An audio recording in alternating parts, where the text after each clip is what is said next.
Marami sa ating mga kababayan sa ginawang kasunduan ng Pilipinas at Amerika patungkol sa mga Afghan refugees na dito titira sa Pilipinas habang pinoproseso ang kanilang US visa.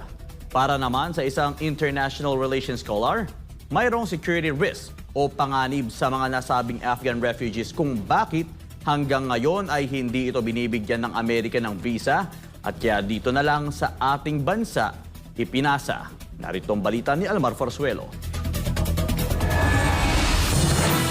Ayon sa United Nations High Commissioner for Refugees or UNHCR, nasa mahigit 10 milyong individual sa bansang Afghanistan ang walang tirahan. Ang iba naman ay nakikipagsapalaran sa ibang bansa. Base sa datos ng pag-aaral ng UNHCR, ang Afghan refugees ang pangatlo sa pinakamalaking bilang ng mga populasyon na walang tirahan. Una rito ay mga Syrian at sumunod ang Ukrainian refugees. Ang patuloy na pagdami ng mga refugees sa ibang bansa ay dahil sa nararanasang kaguluhan, karahasan at kahirapan sa kanilang lugar.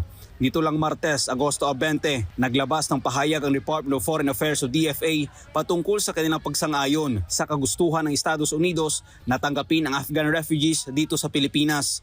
Base sa pahayag ng DFA, nagkaroon ng kasunduan ng gobyerno ng Pilipinas at ang Estados Unidos na dito ipoproseso ang Special Immigrant Visas o SIVs ng mga Afghan refugees. Ngunit, sang-ayon kaya dito ang ating mga kababayan? Dapat kinukonsulta muna yan sa mga mamamayan. Bago nga pag-desisyon na tanggapin. Kasi unang-una, siyempre, di ba? Diyan yung mga terrorist nagtatago Buhay nga ng Pilipino, dami naghihirap. Tapos mag-aampon pa tayo ng dayuhan.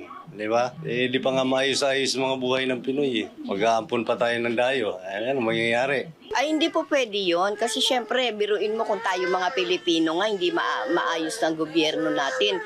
Unahin niya muna tayo bago mag-ano ng ibang bansa. Hindi dapat mangyari yung ganun. Tama naman po yun na dapat mas inuuna nila yung dito sa atin sa Pilipinas bago yung ibang lugar.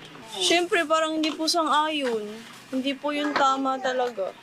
Kasi yung concern nga po dito sa atin hindi po napaprioritize. Dito titira, kami nga taghirap na. Tapos gaganyanin pa. Ay lalong maghihirap ang Pilipino nito.